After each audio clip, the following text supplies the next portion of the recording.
They targeted at least 8 Republican senators to steal their phone records.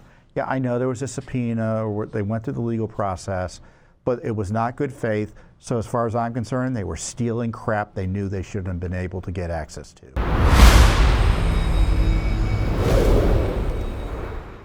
One of the other wild abuses of power during the Biden administration, and really kind of an effort to turn the country into a one-party state by jailing the political leadership, both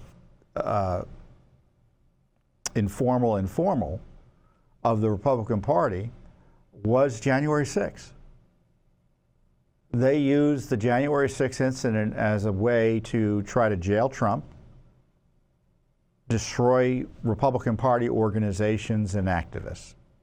It's still going on. It's still going on. I mean, my colleague,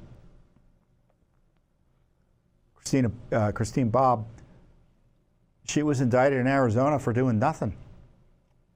And it's years later, and only recently did her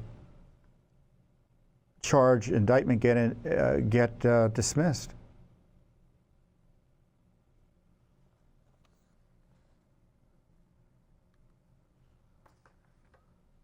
And so Judicial Watch continues to investigate the January 6 abuses because, again, it was an effort to not only bring down President Trump and interfere in the election using January 6 as a pretext, but it was an effort to turn the country into a one-party state, rig the election, and make it effectively impossible for any citizen to challenge any election outcome ever again. And so Judicial Watch, again, has been a leader in uncovering what went on January 6th. And one of the issues that has been recently raised is phone records that were captured by the goons at the Biden Justice Department and Jack Smith of various senators and congressmen, and as part of a targeting of hundreds of American leaders in conservative and Republican politics. And I know Judicial Watch was targeted. I know I was targeted. The FBI came to my house, served me a subpoena. And one of the worst abusers was the January 6th committee set up by Nancy Pelosi, not to find out the truth about January 6th, but to use the tools of the House of Representatives, powerful tools for subpoenas and investigations, basically to dig for dirt to try to throw people in jail. I mean, there was no real honest, good faith investigation. And one of the things that came up was they got 30 million lines of telephone data. And two of the individuals involved on the committee, Denver Riggleman, who's a former member of Congress, and Adam Kinzinger, they talked to the FBI about their offer to turn over 30 million lines of phone records to the Justice Department. So it's not clear what happened, so we sued. We asked for the records about what went on here. According to an FBI 302 report, which is a document recording an interview with an FBI witness or target, depending on the circumstance, Kinzinger told the FBI that he proactively offered the January 6th committee's massive database of 30 million lines of telephone toll records to the FBI.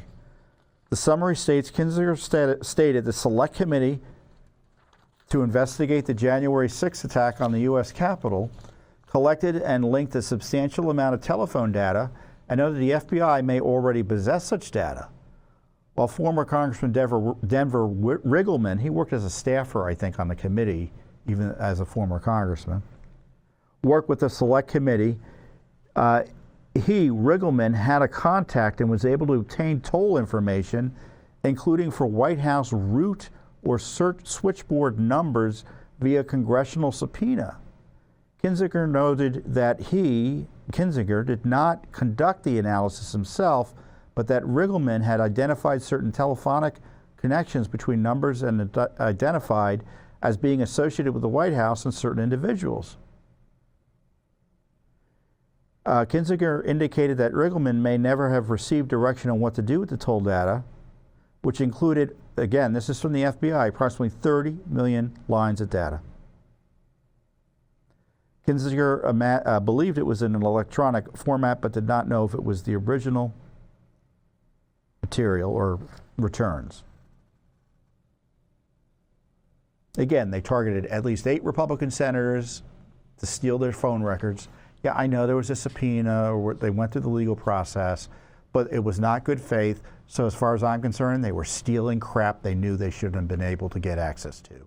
And in fact, they did know they shouldn't be able to get access to, because internally, the records show they were concerned about taking Senate records because of the separation of powers, the speech or debate clause, etc. They didn't care, they just did it secretly anyway. The FBI must stop concealing the truth. 30 million lines of American phone records weaponized by a partisan committee and federal investigators against President Trump and his supporters represents one of the most brazen abuses of power in modern history. The American people deserve every record, no more stonewalling. We want the records, or at least what happened to them. Maybe if they're records that are identified by, that are personal to people, we may not be able to gain access to them. But there's all sorts of data related to the potential transfer we should be able to gain access to.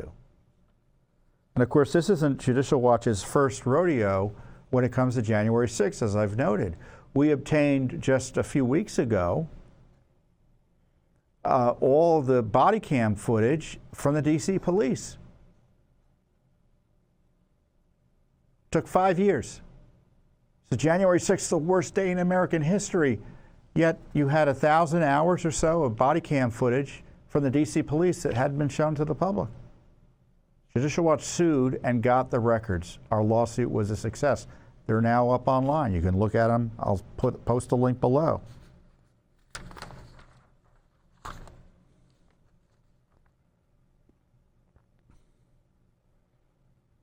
And we also sued successfully on behalf of Ashley Babbitt, her estate, her family. And the Trump administration settled for nearly $5 million with the family over her needless death. That's a pretty big January 6th issue. The only official homicide victim that day. Judicial Watch went to court, got key records about Ashley's situation and the non-investigation afterwards of her killing. So this wrongful death lawsuit was settled for nearly $5 million. We found out the CIA was on there helping federal law enforcement and DC police on January 6th. What was the CIA doing at the U.S. Capitol? Judicial Watch found that out. And now we want to know about this transfer potentially of 30 million lines of records, or what happened to the records. Where are they? Does the FBI have them? The DOJ? Does this Congress? Maybe we can find out through FOIA. And it would be nice if, again, the Justice Department and or the FBI took this FOIA law more seriously, because they're not pursuing it the way, or they're not enforcing it and following it the way they should, especially given President Trump's personal commitment to transparency. Thanks for watching. Don't forget to hit that subscribe button and like our video down below.